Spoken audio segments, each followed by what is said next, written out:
এক নম্বর আসামি মোহাম্মদ সোহেল রানা প্রথমে নির্দোষ দাবি করলেও পরে নিজেকে আদালতের নিকট মাপ চেয়েছেন, অর্থাৎ দোষ স্বীকার করে নিয়েছেন।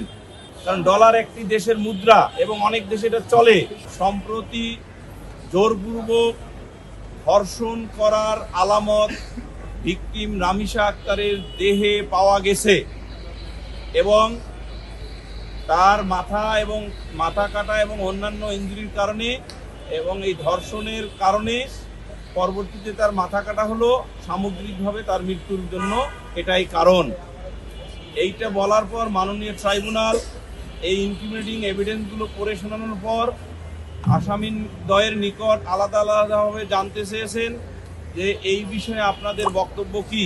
সেই ক্ষেত্রে এক নম্বর আসামি মোহাম্মদ সোহেল রানা উন্মুক্ত ট্রাইব্যুনালে প্রথমে নির্দোষ দাবি করলেও পরে নিজেকে আদালতের নিকট মাপ চেয়েছেন, অর্থাৎ দোষ স্বীকার করে নিয়েছেন।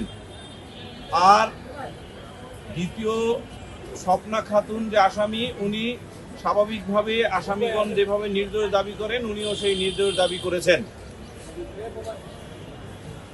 তারপরে আদালত নারী ও শিশু নির্যাতন দমন আইনের 20-2 উপধারা অনুসারে যেহেতু আগামী ধার্য তারিখে অর্থাৎ 2টি কার্যদিবসে মামলার প্রসিডিং কন্টিনিউ করতে হবে, সেই আইনি বাধ্যবাধকতার কারণে আগামীকাল উভয় পক্ষের যুক্তিতর্ক উপস্থাপনের জন্য তারিখ নির্ধারণ করেছেন।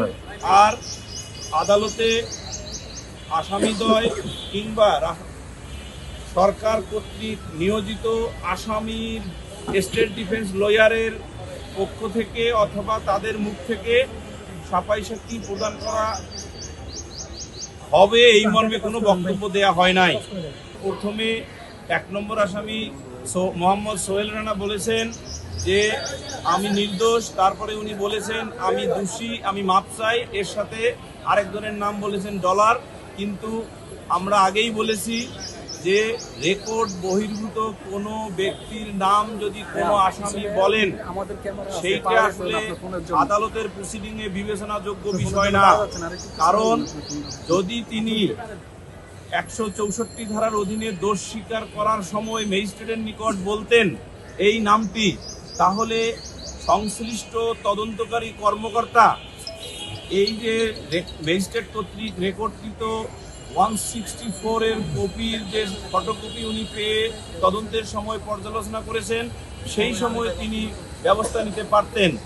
এ থেকে আরেকটা জিনিস প্রতীয়মান হয় যে যারা হেবিচুয়াল অফেন্ডার তারা তদন্তের সময় অথবা বিচারিক যে কোনো পদ্ধতির যে প্রসেস, সেই অর্থাৎ বিচারিক বিভিন্ন স্টেজে গিয়ে বিভিন্ন ধরনের কথা বলে বিচারের কার্যক্রমকে ডিলে করা এবং জনগণের মনে এক ধরনের বিভ্রান্তি ছড়ানোর চেষ্টা করার একটা অপচেষ্টা।